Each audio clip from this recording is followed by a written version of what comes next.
दोस्तों आप सभी का स्वागत है आपका अपना यूट्यूब चैनल जीटीएम क्लासेस में। दोस्तों आज की इस वीडियो में हम आपके लिए सामाजिक विज्ञान का 50 काफ़ी महत्वपूर्ण ऑब्जेक्टिव क्वेश्चन लेकर आए हैं जो आपको फाइनल बोर्ड परीक्षा 2023 में दोस्तों 100% ये सभी प्रश्न लड़ेगा। दोस्तों ये मेरा गारंटी है, ठीक है। इसलिए आप सभी विद्यार्थी इस वीडियो में 1 से लेकर 50 तक पूरी डेडिकेशन के साथ बने रहिएगा। एक भी प्रश्न इस वीडियो का दोस्तों आप स्किप मत कीजिएगा, ठीक है। ये 50 का 50 ऑब्जेक्टिव क्वेश्चन आपके फाइनल बोर्ड परीक्षा के लिए काफ़ी ही शानदार साबित होगा, ठीक है। तो आइए फिर हम इस वीडियो को जल्दी से कंटिन्यू करते हैं। देखिए पहला प्रश्न कहता है कि भारत का सबसे बड़ा लौह उत्पादक राज्य कौन सा है। आपको बताना है दोस्तों पहला नंबर प्रश्न में कि भारत का सबसे बड़ा लौह उत्पादक राज्य जो है वो कौन सा है। तो कर्नाटक है बाबू, आपको इसको याद रखना है। ऑप्शन नंबर यहाँ पर बी जो हुआ आपका बिल्कुल सही आंसर हो गया। अगला देखिएगा दूसरा नंबर कहता है सूती वस्त्र किस पर आधारित उद्योग है। आपको बताना है कि सूती वस्त्र जो है किस पर आधारित उद्योग है। तो कृषि पर आधारित उद्योग है दोस्तों, ठीक है। ऑप्शन नंबर यहाँ पे ए जो होगा आपका बिल्कुल सही आंसर हो गया। इसको अच्छी तरीके से आपको याद रखना है। अगला प्रश्न अब देखिएगा तीसरा नंबर, कपास सबसे अधिक किस राज्य में होता है। काफ़ी महत्वपूर्ण प्रश्न है दोस्तों ये तीसरा नंबर। आपको बताना कि कपास सबसे अधिक किस राज्य में होता है। तो गुजरात में दोस्तों कपास सबसे अधिक होता है। ऑप्शन नंबर यहाँ पर बी जो होगा आपका बिल्कुल सही आंसर हो गया, ठीक है। चलिए अगला प्रश्न देख लीजिएगा चौथा नंबर कहता है कि सिखों के 10वें और अंतिम गुरु श्री गोविंद सिंह का जन्म बिहार के किस नगर में हुआ था। तो दोस्तों पटना में हुआ था, ठीक है। आप इसको याद रखिएगा। ऑप्शन नंबर आपका यहाँ पे सी जो होगा आपका बिल्कुल सही आंसर हो गया। चलिए अगला प्रश्न हम देखते हैं। हम पांचवा नंबर देखिएगा यहाँ पर कहता है कि भारत में किस राज्य में भारत के दोस्तों यहाँ पे के होगा, ठीक है। भारत के किस राज्य में सौर ऊर्जा के विकास की सर्वाधिक संभावनाएं हैं। दोस्तों काफ़ी महत्वपूर्ण प्रश्न ये पांचवा नंबर। आपको बताना है इसमें कि भारत के किस राज्य में सौर ऊर्जा के विकास की सर्वाधिक संभावनाएं हैं। तो राजस्थान में है दोस्तों, आपको इसको ध्यान में रखना है। ऑप्शन नंबर यहाँ पर बी जो होगा आपका बिल्कुल सही आंसर हो गया। अगला प्रश्न देखिएगा छठा नंबर कहता है रबर की खेती भारत के किस राज्य में की जाती है। दोस्तों केरल में की जाती है रबर की खेती भारत में। ऑप्शन नंबर यहाँ पर बी जो होगा आपका बिल्कुल सही आंसर हो जाएगा। आपको इसको अच्छी तरीके से याद रखना है, ठीक है। चलिए अगला प्रश्न अब देखते हैं हम सातवां नंबर कहता है अंकोर वाट के मंदिर का निर्माण किसने करवाया था। अति महत्वपूर्ण प्रश्न दोस्तों ये 7 नंबर। आपको बताना कि अंकोर वाट के मंदिर का निर्माण किसने करवाया था। तो सूर्यवर्मन द्वितीय ने करवाया था दोस्तों। आपको इसको अच्छी तरीके से याद रखना है। ऑप्शन बी आपका यहाँ पे बिल्कुल सही आंसर हो गया, ठीक है। और देखिए अंकोर वाट का मंदिर दोस्तों कहाँ स्थित है। तो कंबोडिया स्थित है। इसको भी आपको साथ में याद रखना है, ठीक है। और देखिए अंकोर वाट का मंदिर में दोस्तों किस हिंदू देवता का पूजा होता है। तो भगवान विष्णु का पूजा होता है। ये भी आपको साथ में याद रखना है। ये तीनों को में दोस्तों एगो जो होगा आपका फाइनल बोर्ड परीक्षा 2023 में एकदम 100% आएगा दोस्तों। ये मेरा गारंटी है, ठीक है। देखिए फिर से हम बताते हैं। एगो तो ये प्रश्न ही है कि अंकोर वाट का मंदिर का निर्माण किसने करवाया। तो सूर्यवर्मन द्वितीय ने। और अंकोर वाट मंदिर दोस्तों कहाँ स्थित है। तो कंबोडिया में स्थित है। और अंकोर वाट मंदिर में किस हिंदू देवता का पूजा होता है। तो भगवान विष्णु का पूजा होता है। तीनों को आप याद रखना है, ठीक है। चलिए अगला प्रश्न अब देखते हैं। देखिएगा यहाँ पे 8 नंबर कहता है कि नई आर्थिक नीति में किसे सम्मिलित किया गया। तो देखिए ऑप्शन में लिखा है उदारीकरण, बी में लिखा है वैश्वीकरण, सी में लिखा है निजीकरण, डी में लिखा हुआ है इनमें सभी। तो देखिए दोस्तों नई आर्थिक नीति में किसे सम्मिलित किया गया। तो देखिए उदारीकरण को भी सम्मिलित किया गया है, वैश्वीकरण को भी सम्मिलित किया गया है, निजीकरण को भी सम्मिलित किया गया है। राइट आंसर जो होगा इनमें सभी। ऑप्शन नंबर यहाँ पे आपका डी जो होगा आपका बिल्कुल सही उत्तर हो गया। आप इसको याद रखिएगा, ठीक है। चलिए अगला प्रश्न हम देखते हैं। अगला देखिएगा यहाँ पे 9 नंबर कहता है राष्ट्रीय विकास परिषद का गठन कब हुआ था। ये भी प्रश्न दोस्तों काफ़ी महत्वपूर्ण प्रश्न है।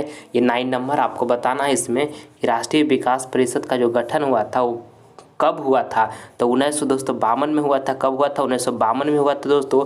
आपको इसको याद रखना है। ऑप्शन नंबर यहाँ पे सी जो होगा बिल्कुल हमारा सही आंसर हो गया, ठीक है। चलिए अगला प्रश्न हम देखते हैं। देखिएगा 10वां नंबर कहता है कि पक्की सड़कों की लंबाई की दृष्टि से प्रथम स्थान पर कौन राज्य है। दोस्तों आपको ये 10वां नंबर प्रश्न में बताना है कि पक्की सड़कों की लंबाई की दृष्टि से प्रथम स्थान पर जो है वो कौन राज्य है। तो दोस्तों महाराष्ट्र है, ठीक है। आप इसको याद रखिएगा। ऑप्शन नंबर यहाँ पर बी जो होगा आपका बिल्कुल सही आंसर हो जाएगा, ठीक है। चलिए अगला प्रश्न अब देखते हैं। देखिएगा 11 नंबर कहता है कौन सी सेवा गैर सरकारी है। दोस्तों आपको बताना कि कौन सी सेवा गैर सरकारी है। गैर सरकारी मतलब हुआ दोस्तों जो सरकारी नहीं हो, प्राइवेट हो, ठीक है। देखिए ऑप्शन में लिखा है सैन्य सेवा। सैन्य सेवा मतलब हुआ दोस्तों सैनिक सेवा, तो ये सेवा दोस्तों सरकारी सेवा है, ठीक है। ऑप्शन बी में लिखा है वित्त सेवा। वित्त सेवा मतलब दोस्तों जो बैंक के अंतर्गत आता हो, तो ये भी सरकारी सेवा है। और सी में लिखा है रेल सेवा, तो रेल सेवा तो दोस्तों सरकारी सेवा है ही है। और देखिए डी में लिखा हुआ मॉल सेवा, तो मॉल सेवा जो है दोस्तों ये गैर सरकारी सेवा है, सरकारी सेवा नहीं है, ठीक है, यानी कि प्राइवेट सेवा है मॉल सेवा। ऑप्शन नंबर यहाँ पे डी जो होगा आपका बिल्कुल सही आंसर हो गया। आपको ध्यान में इसको रखना है प्रश्न को। चलिए आगे बढ़ते हैं हम 12 नंबर प्रश्न। मेरे प्यारे साथियों इस बात को ध्यान में रखिएगा कि 1 से लेकर 50 तक इन सभी प्रश्नों को आप अच्छी तरीके से देखिएगा, एक भी प्रश्न को आप स्किप मत कीजिएगा दोस्तों। ये 50 का 50 ऑब्जेक्टिव क्वेश्चन आपके फाइनल बोर्ड परीक्षा 2023 के लिए काफ़ी महत्वपूर्ण है दोस्तों। बहुत सारे प्रश्न दोस्तों हूबहू आपको देखने को मिलेगा फाइनल परीक्षा में, इसलिए इन सभी प्रश्नों को आप अच्छी तरीके से देख कर याद कर लीजिए, ठीक है, ताकि आपका जो फाइनल बोर्ड परीक्षा का तैयारी हो वो डे बाय डे दोस्तों डे बाय डे उसमें इम्प्रूवमेंट आ सके, ठीक है। चलिए देखिएगा 12 नंबर प्रश्न यहाँ पर कहता है कि भारत में सहकारिता आंदोलन का प्रारंभ कब हुआ। आपको बताना है कि भारत में सहकारिता आंदोलन का जो प्रारंभ हुआ दोस्तों वो कब हुआ, तो 1904 ईस्वी में हुआ। कब हुआ? 1904 ईस्वी में हुआ। ऑप्शन नंबर यहाँ पे ये जो होगा आपका बिल्कुल सही आंसर हो जाएगा, ठीक है। चलिए अगला प्रश्न अब देखते हैं। देखिएगा 13 नंबर कहता है नेताजी सुभाष चंद्र बोस हवाई अड्डा किस राज्य में स्थित है।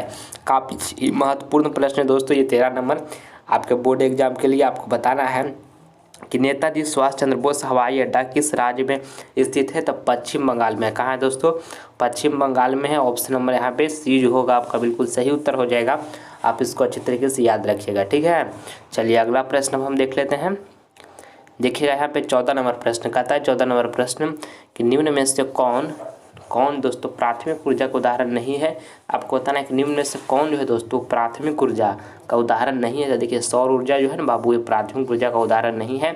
ऑप्शन डी आपका यहाँ पे बिल्कुल सही हो गया। अगला प्रश्न देखिएगा 15 नंबर कहता है कि ब्रिटेन वुड्स सम्मेलन किस वर्ष हुआ। ये भी दोस्तों काफ़ी महत्वपूर्ण प्रश्न है। 15 नंबर आपको बताना है कि ब्रिटेन वुड्स सम्मेलन किस वर्ष दोस्तों हुआ, किस वर्ष हुआ, तो दोस्तों 1944 ईस्वी में हुआ। कब हुआ? 1944 ईस्वी में हुआ ब्रिटेन वुड्स सम्मेलन। ऑप्शन नंबर यहाँ पे ये जो होगा आपका बिल्कुल सही आंसर हो गया। अगला देखिएगा 16 नंबर प्रश्न करता है गदर पार्टी का स्थापना किसने किया। दोस्तों आपको बताना है 16 नंबर प्रश्न में कि गदर पार्टी का स्थापना किसने किया, तो दोस्तों लाला हरदयाल ने किए। ऑप्शन नंबर यहाँ पे डी जो होगा आपका बिल्कुल सही उत्तर हो गया। आप इसको याद रखिएगा, ठीक है। अगला प्रश्न देखिए 17 नंबर कहता है कि बिहार में पंचायती राज संस्थाओं में महिलाओं के लिए कितनी सीटें आरक्षित है। ये भी प्रश्न दोस्तों काफ़ी महत्वपूर्ण है। 17 नंबर आपको बताना है इसमें कि बिहार में दोस्तों पंचायती राज संस्थाओं में महिलाओं के लिए कितनी सीटें आरक्षित है, तो 50% है दोस्तों। आपको इसको याद रखना है। ऑप्शन नंबर ए जो होगा आपका यहाँ पर बिल्कुल सही आंसर हो गया, ठीक है। चलिए अगला प्रश्न अब देखते हैं 18 नंबर देखिएगा कहता है उजला सोना किसे कहा जाता है। ये भी प्रश्न काफ़ी महत्वपूर्ण है दोस्तों। 18 नंबर आपको बताना है इसमें कि उजला सोना जो है ना किसे कहा जाता है, तो कपास को दोस्तों उजला सोना कहा जाता है। आपको इसको याद रखना है। ऑप्शन नंबर यहाँ पर बी जो होगा आपका बिल्कुल सही आंसर हो गया, ठीक है। चलिए अगला प्रश्न देखते हैं 19 नंबर गिरमिटिया मजदूर बिहार के किस क्षेत्र से भेजे जाते थे। ये भी प्रश्न दोस्तों बहुत बार बिहार बोर्ड पूछा है। आपको 19 नंबर प्रश्न में बताना है कि गिरमिटिया मजदूर बिहार के किस क्षेत्र से भेजे जाते थे, तो पश्चिमी क्षेत्र से दोस्तों भेजे जाते थे। ऑप्शन नंबर यहाँ पे बी जो होगा आपका बिल्कुल सही उत्तर हो जाएगा। आपको इसको अच्छे तरीके से याद रखना है, ठीक है। चलिए अगला प्रश्न अब देखते हैं हम 20 नंबर प्रश्न देखिए कहता है कि सांप्रदायिक राजनीति किस पर आधारित है। ये भी प्रश्न काफ़ी महत्वपूर्ण है दोस्तों। 20 नंबर आपको बताना है इसमें कि सांप्रदायिक राजनीति दोस्तों किस पर आधारित है, तो धर्म पर आधारित है। किस पर आधारित है बाबू, तो धर्म पर आधारित है। ऑप्शन ए आपका यहाँ पे बिल्कुल सही आंसर हो गया, ठीक है। चलिए अगला प्रश्न यहाँ पे देखिएगा 21 नंबर कहता है कि सरदार सरोवर बांध किस नदी पर स्थित है। ये भी प्रश्न दोस्तों काफ़ी शानदार प्रश्न है। 21 नंबर आपको बताना है कि सरदार सरोवर बांध जो है वो किस नदी पर स्थित है, तो नर्मदा नदी पर स्थित है बाबू। आपको इसको याद रखना है। ऑप्शन नंबर यहाँ पर बी जो होगा आपका बिल्कुल सही आंसर हो गया, ठीक है। चलिए अगला प्रश्न हम देखते हैं देखिएगा 22 नंबर प्रश्न कहता है कि काली मिट्टी किस फसल के लिए उपयोगी है। दोस्तों आपको बताना है कि काली मिट्टी जो है ना बाबू, काली मिट्टी किस फसल के लिए उपयोगी है। तो दोस्तों कपास के लिए उपयोगी है, ठीक है, याद रखिएगा। ऑप्शन नंबर यहाँ पे ये जो होगा आपका बिल्कुल सही आंसर हो गया 22 का, ठीक है। सारा प्रश्न दोस्तों काफ़ी महत्वपूर्ण है आपके फाइनल बोर्ड परीक्षा के लिए, इसलिए एक भी प्रश्न को आप स्किप मत कीजिएगा। जो प्रश्न आपके 2023 बोर्ड एग्जाम के लिए दोस्तों VVI है, यानी कि वेरी वेरी इंपॉर्टेंट प्रश्न है, उन्हीं सभी प्रश्न को आपके समीप हम रख रहे हैं दोस्तों, ताकि आप 2023 बोर्ड एग्जाम में काफ़ी अच्छे अंकों से पास हो सके, ठीक है। देखिए आपको 23 नंबर प्रश्न में यहाँ पर आपको बताना है कि चिपको आंदोलन किससे संबंधित है। आपको बताना है बाबू कि चिपको आंदोलन जो है किससे संबंधित है। तब पेड़ काटने के विरोध से संबंधित है चिपको आंदोलन। ऑप्शन नंबर यहाँ पे ये जो होगा आपका बिल्कुल सही उत्तर हो जाएगा, आपको इसको याद रखना है। 23 नंबर प्रश्न को काफ़ी शानदार प्रश्न है 23 नंबर। अगला प्रश्न देखिएगा 24 नंबर का था हिंद चीन पहुँचने वाले प्रथम व्यापारी कौन थे। आपको बताना है दोस्तों कि हिंद चीन पहुंचने वाले जो प्रथम व्यापारी थे वो कौन थे। तो पुर्तगाली थे दोस्तों, आपको इसको याद रखना है। ऑप्शन नंबर यहाँ पे सी जो हुआ आपका बिल्कुल सही आंसर हो गया है। अगला प्रश्न हम देखते हैं। देखिए मेरे प्यारे साथियों, एक बात आप सभी विद्यार्थियों को मैं बताता हूँ कि आज दोस्तों जब आप स्कूल जाते होंगे या ट्यूशन जाते होंगे तो स्कूल में भी आपको बहुत सारे दोस्त फ्रेंड होंगे, और दोस्तों ट्यूशन में भी आपको बहुत सारे दोस्त फ्रेंड होंगे। आप घंटों उन लोगों के साथ घूमने में, बातें करने में दोस्तों आप समय को बिता देते होंगे, ठीक है। मगर एक बात को अच्छी तरीके से याद रखिएगा बाबू, कि आने वाला फ्यूचर में आपको कोई काम नहीं देने वाला है, ठीक है। इसलिए आपसे मैं एक बार नर्म निवेदन करता हूँ, आपसे हाथ जोड़कर दोस्तों हम रिक्वेस्ट करता हूँ कि आप कंटिन्यू लगातार पढ़ाई कीजिए, मेहनत कीजिए दोस्तों। जो आज आप मेहनत कीजिएगा, पढ़ाई कीजिएगा, मेहनत करके अपने अंदर टैलेंट बिल्ड कीजिएगा दोस्तों, वही आने वाला फ्यूचर में आपको काम देगा। और दोस्तों इस दुनिया में आपको कोई भी काम नहीं देगा, इस बात को अभी समझ लीजिए बाबू। आप जीवन में बहुत आगे जाइएगा, ठीक है। कोई भी इस दुनिया में आपको काम नहीं देने वाला है। जो मेहनत कीजिएगा, जो आप अंदर अपने टैलेंट को बिल्ड कीजिएगा, वही दोस्तों आपको काम देने वाला है, ठीक है। अगर जो आपका दो दोस्त है दोस्तों, आप भी उसके साथ हैं। अगर जो आपका दोस्त ज़्यादा अच्छा बेहतरीन कर जाता है दोस्तों, अगर जो आप कुछ नहीं करते हैं तो आपको दोस्तों जो आपका दोस्त है, कितना भी प्रेमी दोस्त है, आपसे बात नहीं करेगा, ठीक है। इसलिए दोस्तों ज़्यादा इधर उधर घूमने के चक्कर में मत रहिए, दोस्तों के साथ टाइम पास करने के चक्कर में मत रहिए। अपने अंदर दोस्तों नॉलेज को गेन कीजिए, अपने अंदर दोस्तों टैलेंट को बिल्ड कीजिए, वही दोस्तों आपको आने वाला समय में बहुत काम देगा, ठीक है। इसलिए आप सभी विद्यार्थी मन से पढ़ाई कीजिए। 1 मिनट दोस्तों, 1 मिनट फालतू का समय बर्बाद मत कीजिए बाबू। इस बात को अच्छी तरीके से समझिए। देखिए हमेशा माइंड में एक ही विचार को रखिए कि हमको फाइनल बोर्ड परीक्षा 2023 में किसी भी हालात में, किसी भी कंडीशन में रहकर 480 प्लस मार्क्स प्राप्त करना है तो करना है, ठीक है। इस टारगेट को दोस्तों, इस अचीवमेंट को जहां पढ़ते हैं उसका दीवार पर दोस्तों सामने चिपका दीजिए कि मुझे 2023 बोर्ड एग्जाम में हर हालत में 480 प्लस मार्क्स प्राप्त करना है तो करना है। इसी बात दोस्तों, ये बात जो है 24 घंटा, मतलब 24 घंटा आपका माइंड में यही चलना चाहिए, ठीक है। इसके अलावा कुछ भी नहीं, ठीक है। अभी सबसे महत्वपूर्ण आपके लिए है दोस्तों, तो यही आपके लिए सबसे महत्वपूर्ण है, ठीक है। जमकर मेहनत कीजिए बाबू, और 2023 बोर्ड एग्जाम में 480 प्लस मार्क्स लाइए। हर गली हर मोहल्ले में दोस्तों आप ही का नाम का चर्चा होगा दोस्तों। वो पल आपके लिए काफ़ी लाजवाब होगा, काफ़ी अच्छा महसूस कीजिएगा दोस्तों। माता पिता को दोस्तों चेहरों को गौर से देखिएगा नहीं तो उनकी आंखों में खुशी के आंसू उस समय बहेगा दोस्तों। क्यों खुशी का आंसू बहेगा? क्योंकि हर गली मोहल्ले में जब वो चलेंगे रास्ता में तो हर उनसे पूछेगा कि आपका बेटा का इतना नंबर आया है, आपका बेटा कितना नंबर आया है। तो वो पल दोस्तों उनके लिए काफ़ी लाजवाब होगा दोस्तों, और आपको बहुत अच्छा महसूस होगा। मगर उसके लिए दोस्तों आज आपको सभी चीज़ों को त्याग करना होगा, आराम को त्याग करना होगा, और सभी चीज़ों को त्याग करना होगा दोस्तों, और लगातार पढ़ाई करना होगा, ठीक है। अच्छी तरीके से पढ़ाई कीजिए बाबू, बहुत मजा आएगा आने वाला कल में। इसलिए 1 मिनट भी समय को बर्बाद मत कीजिए, मैं आपसे हाथ जोड़कर दोस्तों विनती करता हूँ, ठीक है। चलिए अब हम आगे बढ़ते हैं, और आप सब हमसे जितना मेहनत होगा बाबू 2023 बोर्ड एग्जाम आते आते तक जितना भी महत्वपूर्ण प्रश्न है सभी प्रश्न आपके सामने हम प्रस्तुत कर देंगे, ताकि दोस्तों आप अच्छे अंकों से पास हो सके 2023 बोर्ड एग्जाम में। बस आप सभी विद्यार्थी हमसे लगातार कंटिन्यू जुड़े रहिएगा। अभी तक चैनल को सब्सक्राइब नहीं किए तो आप सभी विद्यार्थी चैनल को सब्सक्राइब कर लीजिए, ताकि आने वाला वीडियो का नोटिफिकेशन आपको समय से मिल सके, ठीक है। चलिए देखिए 25 नंबर प्रश्न कहता है योजना आयोग को भंग करके कौन सी नई योजना बनाई गई। दोस्तों ये भी काफ़ी शानदार प्रश्न है। 25 नंबर आपको बताना है इसमें कि योजना आयोग को भंग करके कौन सी नई योजना बनाई गई। तो नीति आयोग बनाया गया दोस्तों। कब कौन आयोग बनाया गया? नीति आयोग बनाया गया। ऑप्शन नंबर यहाँ पर देखिए आपका बी जो होगा आपका बिल्कुल सही आंसर हो गया, ठीक है। चलिए अगला प्रश्न अब देखते हैं। 26 नंबर प्रश्न यहाँ पर देखिए, कहता है कि महात्मा बुद्ध को ज्ञान की प्राप्ति कहाँ हुई। दोस्तों आपको बताना है कि महात्मा बुद्ध को दोस्तों ज्ञान की जो प्राप्ति हुई वो कहाँ हुई, तो बोध गया हुआ दोस्तों। ऑप्शन नंबर यहाँ पर बी जो होगा आपका बिल्कुल सही आंसर हो गया। आपको इसको अच्छे तरीके से याद रखना है, ठीक है। चलिए अगला प्रश्न हम देख लेते हैं। देखिएगा 27 नंबर कहता है कि जेनेवा समझौता में किस देश को 2 भागों में बांटा गया। काफ़ी महत्वपूर्ण प्रश्न दोस्तों ये 23 नंबर। आपको बताना है कि जेनेवा समझौता में किस देश को 2 भागों में बांटा गया, तो वियतनाम को बांटा गया 2 भागों में दोस्तों। ऑप्शन नंबर यहाँ पे डी जो होगा आपका बिल्कुल सही उत्तर हो जाएगा। आप इसको याद रखिएगा, ठीक है। चलिए अगला प्रश्न हम देखते हैं।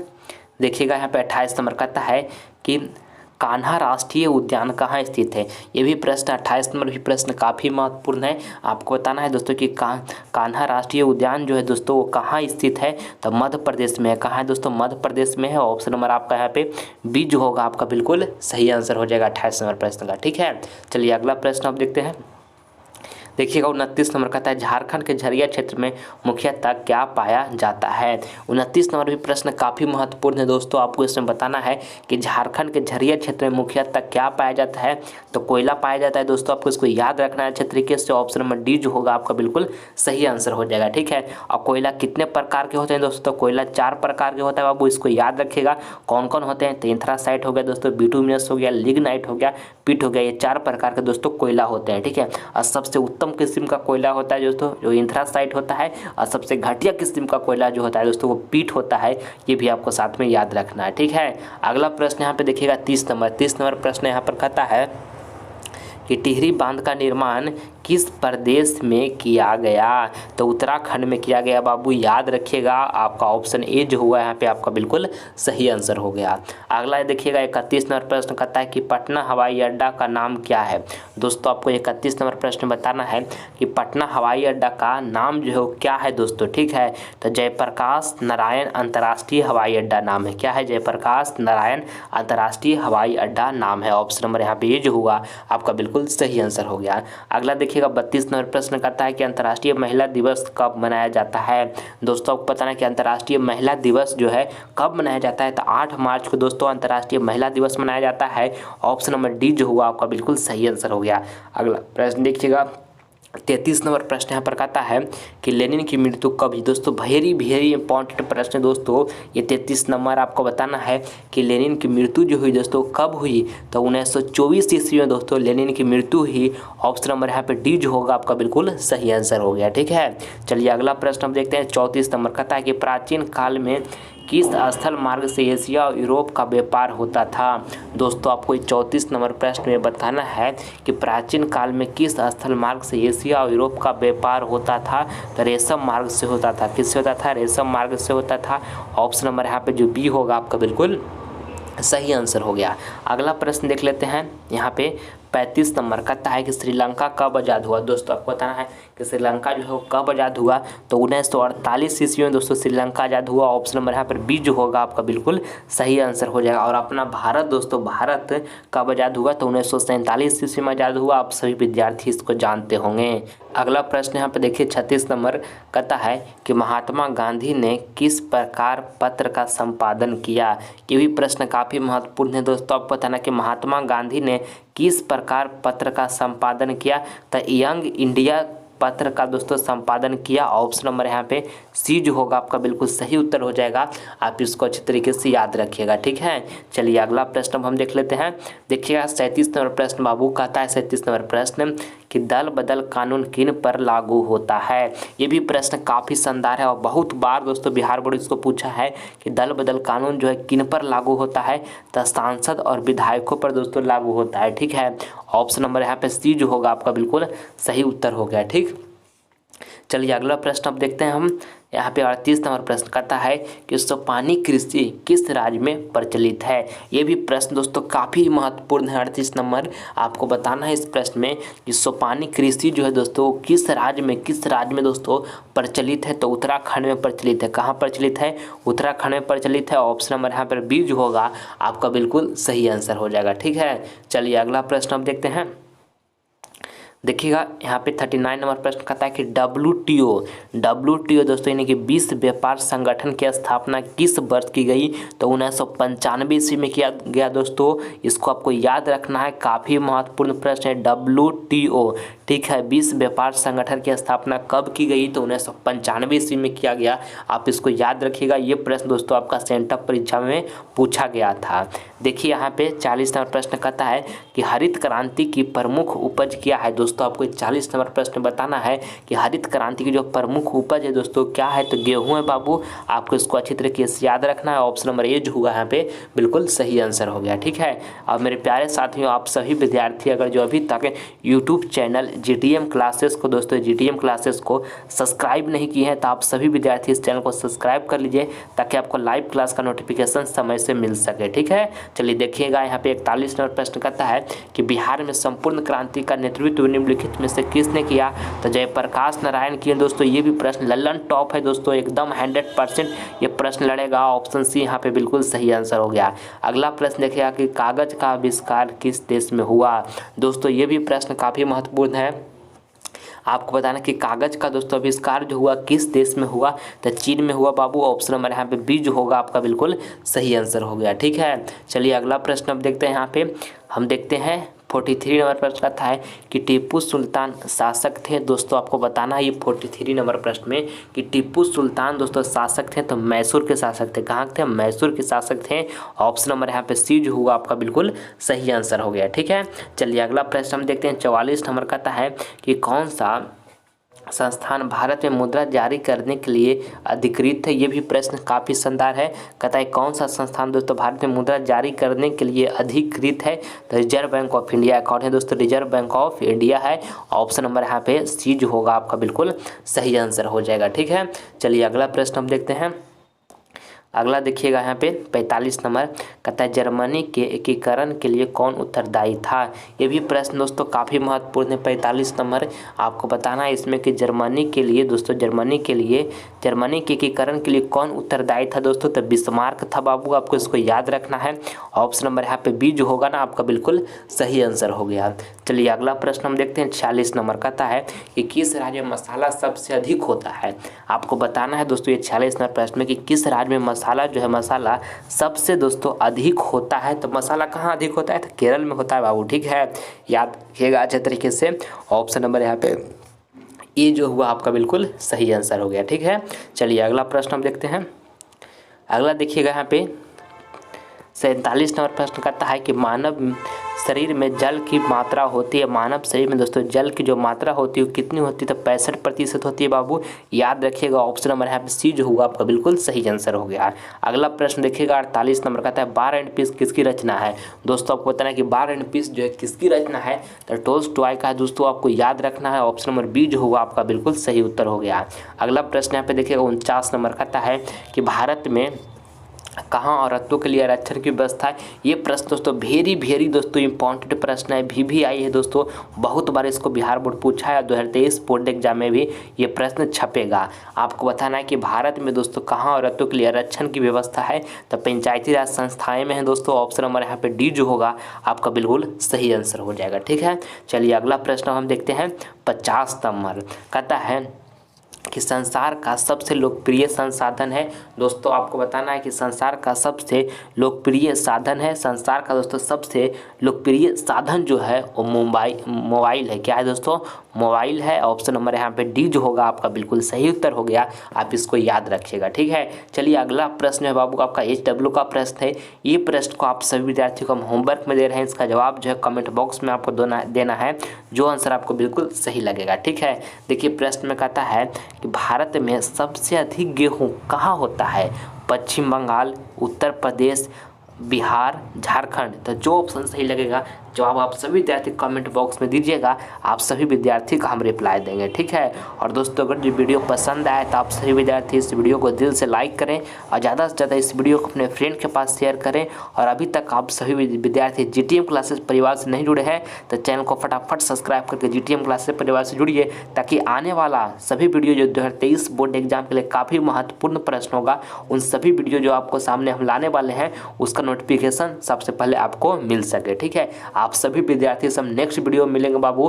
तब तक मन लगाकर पढ़ाई करते रहिएगा, हमेशा 24 घंटा माइंड में ही रखिएगा कि मुझे 480 प्लस मार्क्स किसी भी हमको हालात में किसी भी कंडीशन में प्राप्त करना है तो करना है। ठीक है, मिलते हैं आप सभी विद्यार्थी सब अगले वीडियो में। जय हिंद, जय भारत।